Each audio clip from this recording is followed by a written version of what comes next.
Un tarhanası yaptım arkadaşlar. Bakın. Sebzeli, bol sebzeli, bol yağlı. Yoğurdun kaymağıyla yaptım. Şimdi yapılışını tek tek göstermek istiyorum sizlere. İyi seyirler. Sevgili Yaşam kanalıma hoş geldiniz. Bugün tarhana yapacağım. Tarhana malzemelerini ayarladım. Şimdi sizlerle bunu paylaşmak istiyorum. Tarhanamın malzemelerini, bu sebzelerini öncelikle pişirerek başlayacağım. Pişirdiğimiz zaman lezzeti çok daha farklı oluyor, muhteşem oluyor. Öncelikle soğanlarımı düdüklü tenceresine boşaltıyorum. Arkadaşlar ben 1 kilo sebze, 1 kilo domates, 1 kilo kırmızı kapya biber, 1 kilo soğan ve burada haşlanmış da 1 kilo nohutum, yani bir kase nohutum var. 1 kilo da yoğurt kullanacağım. Ununu sebzelerimin suyunu çektikten sonra ayarlayacağım. Unu çok az kullanmaya çalışacağım. O yüzden öncelikle sebzelerimi düdüklüde haşlayarak işe başlıyorum. Soğanımı koydum. Biberleri ekliyorum. Bunların çekirdeklerini ayıkladım bu şekilde. Domatesleri sadece yıkadım ve dilimledim. Kabuklarını soymadım. Onları da ekliyorum. Şöyle elimizle biraz bastırmamız gerekiyor. Burada yarım demet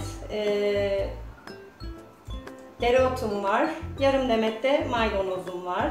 Onları da koyuyorum.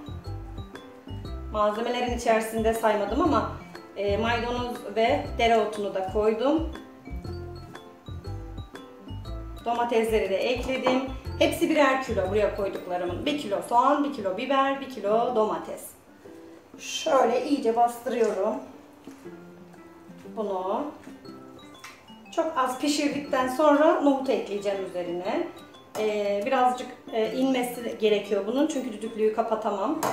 Onun için birazcık indikten sonra elimle yine hafif hafif bastıracağım. Sonrasında da nohutu ekleyeceğim. Tenceremin altını yakıp ocağıma koyacağım şimdi. Yapabiliriz. Bunu yavaş yavaş yukarı atarız. Domatesler alta geçer. Ve hiç su eklemeyeceğim çünkü ben buna su eklemek istemiyorum. Bu şekilde. Domatesler altta olduğu için de su eklemeyeceğiz. Yavaş yavaş pişsin, biraz insin. Sonra nohutu ekleyeceğim üzerine. Sonrasında da düdüklü tencerenin kapağını kapatacağım. Şimdi içerisinde su yok ya, aklınız buna takılmasın arkadaşlar. Domatesleri alta koydum. Birazcık da kısıyorum şöyle hafiften. Yavaş yavaş sulanacak. Sulandıktan sonra düdüklü tencerenin kapağını kapatacağım. O aşamayı da göstereceğim size. Sebzelerim sulandılar. Sesinden anlaşılıyor. Şöyle iyice bastırıyorum.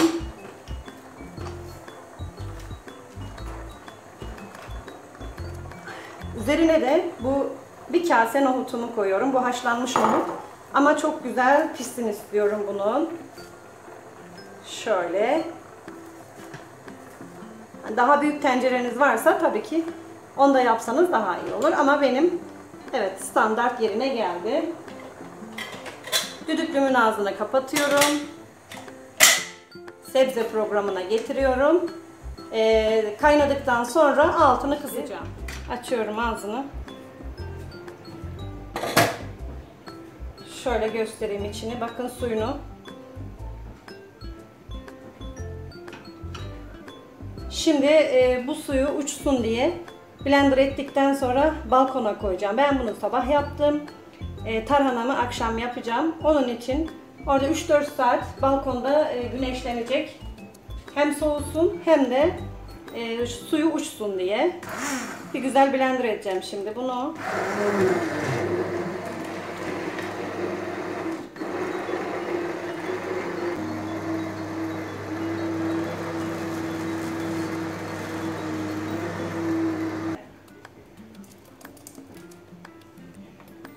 Bu şekilde. Şimdi bunu hem soğuması için hem de güneşte biraz daha suyunun uçması için balkona koyup akşama kadar bekleteceğim. Biberi, domatesi pişirdim. Böyle koydum. Bakın hala çok sıcak. Hem burada soğusun hem de biraz güneşte suyu uçsun diye akşama kadar böyle bekleteceğim. Ondan sonra yapacağım tarhanamı. Ne diyeyim buna? Dur. Tarhanamın sebzelerini pişirmiştim. Balkonda beklettim. Sabah pişirdim. 8-9 saat balkonda güneşte bekledi. Biraz suyu uçtu. Koyulaştı bu şekilde. Unu biraz az koymak istiyorum. Fazla unlu yapmak istemediğim için böyle yaptım. Şimdi bunu da aldım. Yani çok uzun süre beklemedi. Ama yine de koyulaştı. Çok güzel oldu kıvamı. Bunu büyükçe bir kaseye aldım. Şimdi diğer malzemelerini de sayacağım size. Evet, tarhana için yaptığım sebze, domates, biber, soğan, dereotu ve maydanoz var. Bunun içinde pişirdim. Düdüklü tencerede pişirdim. Bir güzel blender ettim. Balkonda bir gün beklettim. Bir güzel suyunu çekti balkonda. Böyle bir püre oldu. Şimdi yaptığım yoğurtların, yani böyle 3 sefer yaptım. Yani 5'er kilodan 15-20 kiloluk yoğurtların yüzünü topladım. Kaymak. Yoğurt kaymağı bu. Bakın yağlı yağlı. Bunu içine koyuyorum. 1 kilo kadar var bu. Yoğurtların yüzü bu. Kendi yaptığım, evde yaptığım organik yoğurtların yüzü. Bunları sebzemin içerisine koyuyorum. Şöyle. Çok sulu olmasını istemediğim için şu su kısmını koymayacağım. Çok da güzel ekşimiş. Tarhanamın tadı muhteşem olacak arkadaşlar, bu yüzden. Yani buna kaymak diyebilirsiniz aslında. Tereyağı yapıyorum çünkü ben bunu. Kendi yaptığım yoğurdun yüzü. Bir de burada 250 gram kadar da hazır yoğurdum var. Süzme yoğurt bu. Bu da biraz tatlılık versin istedim. Çünkü benim yaptığım bayağı ekşi bir yoğurt. Çocuklar fazla sevmeyebilir. Bununla da biraz tadını yumuşatmak istedim açıkçası. Bu ikisini şöyle bir karıştırıyorum. Evet. Şimdi bunun içerisine 1 kilo yoğurt diyoruz. 1 kilo domates, 1 kilo kırmızı biber, 1 kilo soğan. Her şeyim benim 1 kilo. Burada da 1 kilo unum var. Burada da kuruttuğum bir demet nane var. Bu bir demet naneyi de katıyorum. Naneyi de kattım. İçerisine şöyle 2 yemek kaşığı kadar kaya tuzu koydum. 2 yemek kaşığı kadar da kaya tuzu var burada ve hepsini şöyle karıştırıyorum. Muhteşem bir karışım oldu bu. Şöyle. Çok güzel kokuyor domates. Sonra içerisine 1 kilo un katacağım. Burada unum var. Gerekirse yine koyarım ama önce bunu yedirmem lazım. Çok fazla unlu olsun istemiyorum arkadaşlar. Yumuşak olsa da ben bunu o şekilde kuruturum. Tarhanamızı asla güneşte kurutmuyoruz, gölgede kurutuyoruz. Şöyle. Ben burada karıştırıp ama bunu ikiye böleceğim. Kabım çok fazla küçük oldu. Hamurum çok olacak. Bu ekşimeye başladığında taşabilir. O yüzden önce şunu karıştırdıktan sonra küçültebilirim. Büyütebilirim pardon.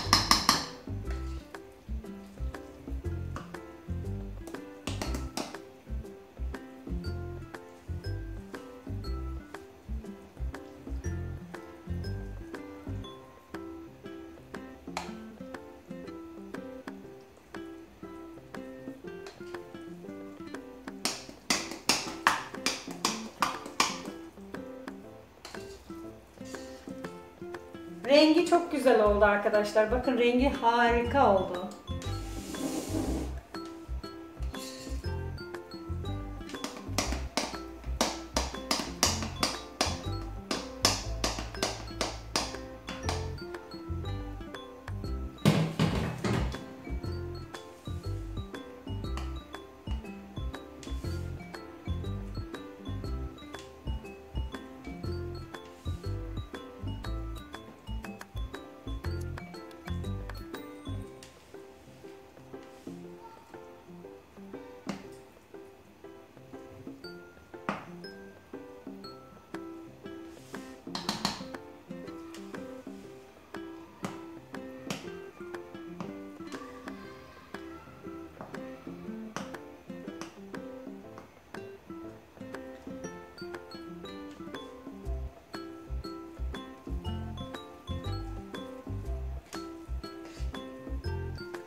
Kız.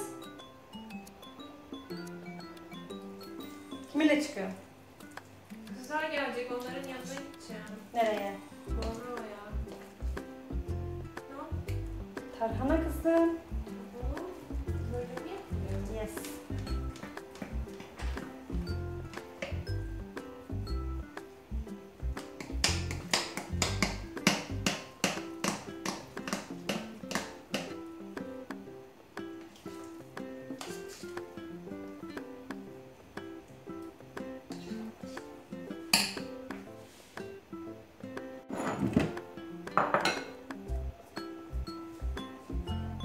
Bir kilo unu yedirdim.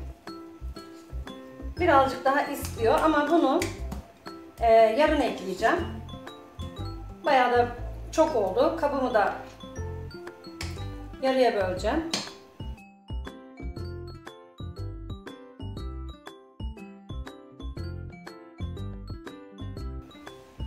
Şu şekilde kapatıyorum. Ve balkonum serin. Şimdi bunları balkona koyacağım. Gün içerisinde de tezgahımın üstünde bekleyecekler. Burada mayalanacaklar. Bu kasemin ağzını da şunu kapatıyorum. Ve bunu balkonumun serin bir kenarına şimdi koyacağım. Akşam olduğu için balkona koyuyorum. Gün içerisinde tezgahımın üzerine alacağım ağzını. Oo, daha birinci günündeyim. Akşam yaptım. Sabah böyle oldu. Kocaman olmuş. Bakın of, mayalanmış. Fena fena fena. Çok güzel. Oo, fena. Kıvamı biraz yumuşak oldu. 1 kilo un koymuştum. Küçük kase daha un ekleyebilirim bugün. Çok az bir un ekleyeceğim gibi. Evet, biraz yumuşak. Şimdi 1 kilodan biraz fazla olacak un ama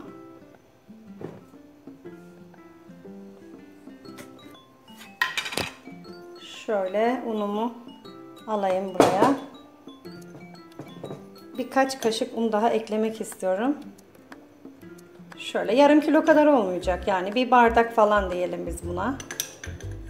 Bir su bardağı daha. 200 gram kadar. Bu yeter. Şöyle ikinci günün ununu da katayım.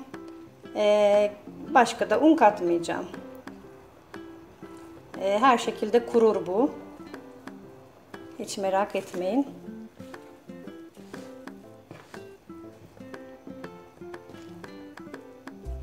Şöyle güzelce karıştırıp tekrar kapağını kapatacağım.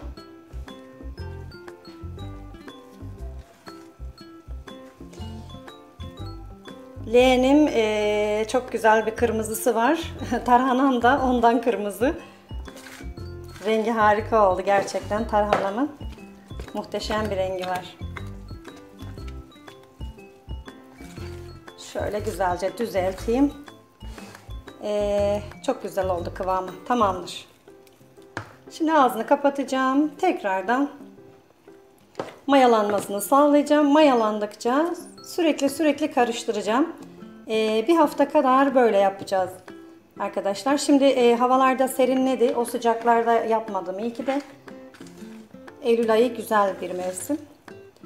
Serin. Şimdi bu şekilde yapıyorum. Ağzını da kapatacağım. Evet, ağzını kapattım. Leğenimin ara ara açıp karıştıracağım. Her gün karıştıracağım. Akşamları balkona koyuyorum arkadaşlar. Çok mayalanmasın, çok ekşimesin diye. Çünkü fazla ekşirse hoş olmaz. Akşamları balkonda, sabahları da evin içerisinde tezgahımın üzerinde. Tarhananın 4. günü kabarması biraz azaldı. Bakın yine mayalanıyor ama ilk baştaki gibi çok kabarmıyor. Yine ben bunu ara ara karıştırıyorum tabi. Evet, uzun bir uğraşın sonunda bir hafta böyle tarhanam ekşidi. Hep birlikte aşamalarını gördük. Son aşamasına geldik. Şimdi yaptığım tarhanayı bezin üzerine balkona sereceğim böyle. Eğer balkonunuz yoksa ve tarhana yapmak istiyorsanız bu şekilde aynı sistemi devam ettirin ve tarhanayı bezin üzerine sermeden şöyle bir buzdolabı poşetine koyup o şekilde buzluğunuzda saklayın. Şöyle yiyebileceğiniz kadar kaç kişiyseniz kişi başına bir yemek kaşığı kadar tarhana koyun. 4 kişilik ayıracağım ben buradan. 3 4. Bu bir tencere tarhana olur. Şöyle vakumlu poşet de olabilir. Onlara da koyabilirsiniz. Yani az böyle kapananlardan. Şu şekilde yaptım tarhanayı. Ağzını da sıkıca kapatıyorum.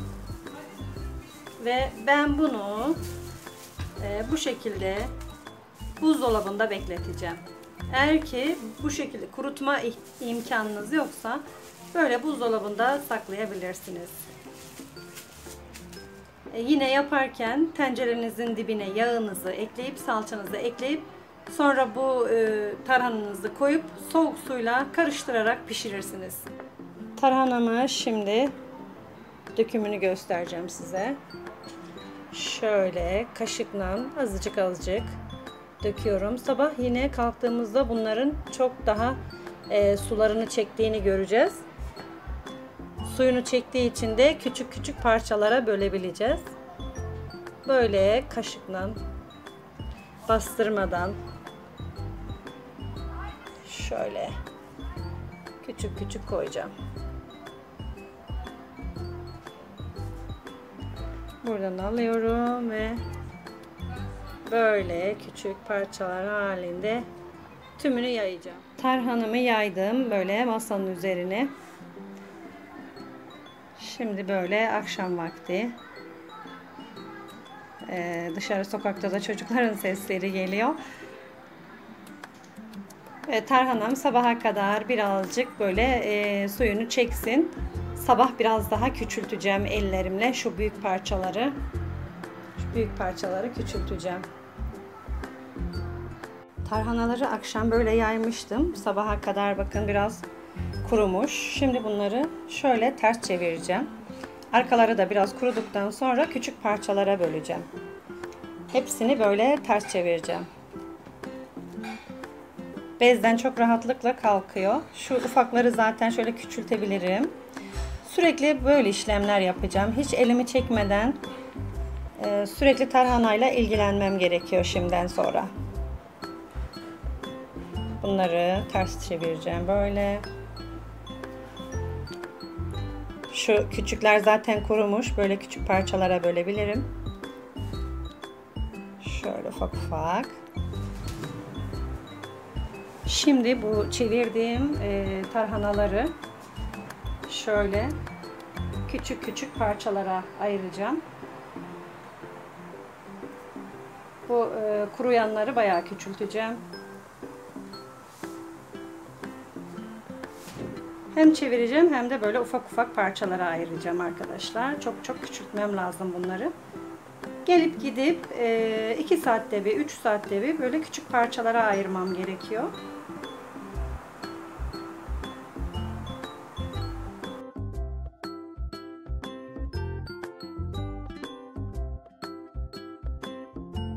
Tarhanaları küçük küçük parçalara ayırdım. 3-4 saat sonra bir daha geleceğim. Bunları biraz daha küçülteceğim. Kurudukça küçük parçalara ayıracağım. Bir de şunu söylemek istiyorum size arkadaşlar. Şu altına serdiğim bez. Bu bez kesinlikle naylonlu bir şey olsun. Leke tutmayan bir şey olsun. Yoksa bu biberin kırmızılığı kalır ve çıkmaz. Bir de pamuklu olmasın bu bez. Bu bez pamuklu olduğu zaman tarhananızın içerisine kumaşın pamukları çıkar. Hiç de güzel bir şey olmaz, o zaman temizleyemezsiniz. Bu bez kesinlikle naylonlu bir şey olmalı. Ona çok dikkat edin. Altına serdiğiniz bez çok önemli. Temiz ve naylonlu olacak. Pamuklu olmayacak yani. Bunlar şimdi biraz kurusunlar. Biraz daha küçük parçalara ayıracağım bunları. Burayı ellerimle tekrardan ufalttım. Şurayı göstereceğim size. Bunları da böyle elimle yapa yapa ufaltıp küçük küçük yapıp kurumalarını sağlayacağım. Yarın biraz daha incelteceğim. Böyle adım adım gidiyoruz.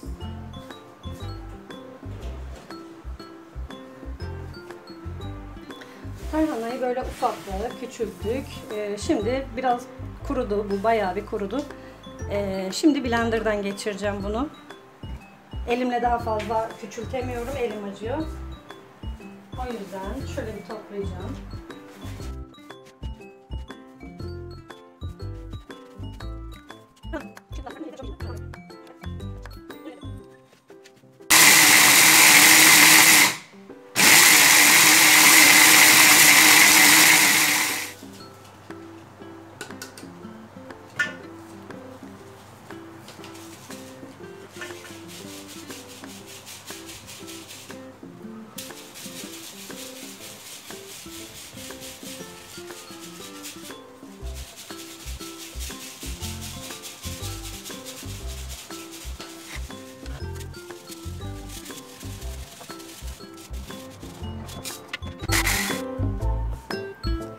Tarhanamı un şeklinde yaptım böyle.